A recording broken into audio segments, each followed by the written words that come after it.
Hi hello అందరికీ అందరు బాగున్నారా? నేనైతే మా ఊరు వెళ్ళానండి. మా ఊరు దగ్గర కొన్ని రకాల చెట్లు ఉన్నాయన్నమాట. మీకు కూడా చూపిస్తాను, చూసేయండి. నేను అక్కడ వాయిస్ ఇచ్చాను.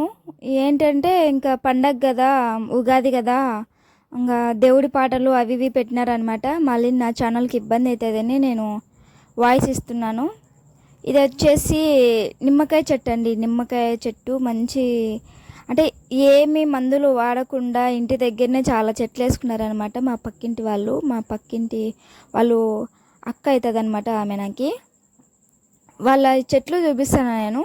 మా ఇంటి దగ్గర కూడా ఉన్నాయి కానీ అన్నీ చిన్న చిన్న చెట్లు, పోషణ లేక సరిగ్గా పెరగలేదు. ఇవన్నీ మంచి మంచి, ఇదైతే సీనకాయ చెట్టు చూడండి. సీనకాయ కాసింది అప్పుడే. సీనకాయ చెట్టు ఇది బాగా పెద్దగా పెరిగిందనమాట. ఇది చీనకాయ చెట్టు. వీడియో ఇంకా కొంచెం తీద్దాం అనుకున్నా కానీ తీయలేకపోయినా, పాటలు వస్తుంటే ఇంకా అసలు వీడియోలో తీయలే నేను. అది చీనకాయ చెట్టు అండి. ఒకటి వచ్చిందంట, ఇప్పటి వరకు ఒకటే వచ్చిందంట చీనకాయ చెట్టు. అక్కడ మొత్తం వచ్చేసి అటు సైడు పొలాలు ఉంటాయి. బాగుంది కదా, ఎప్పుడు నేను చూడలే చీనకాయ చెట్టు.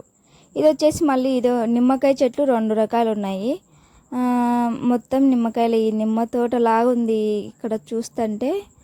ఇంకొచ్చేసి నేనైతే తమలపాకు చెట్టు, ఇది కిల్లీలలో పెడతారంట అండి తమలపాకు.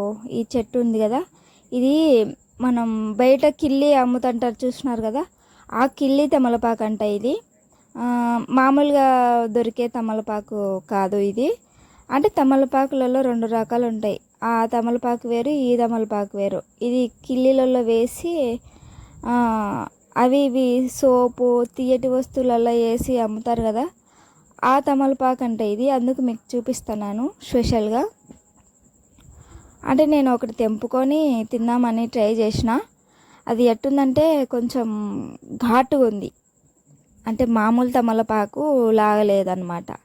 నేను చూద్దామనేసి నేను ఒకటి తెంపి చూసిన. అది ఘాటుగా ఉందండి. తమలపాకు కొంచెం కారం కారం ఉందన్నమాట.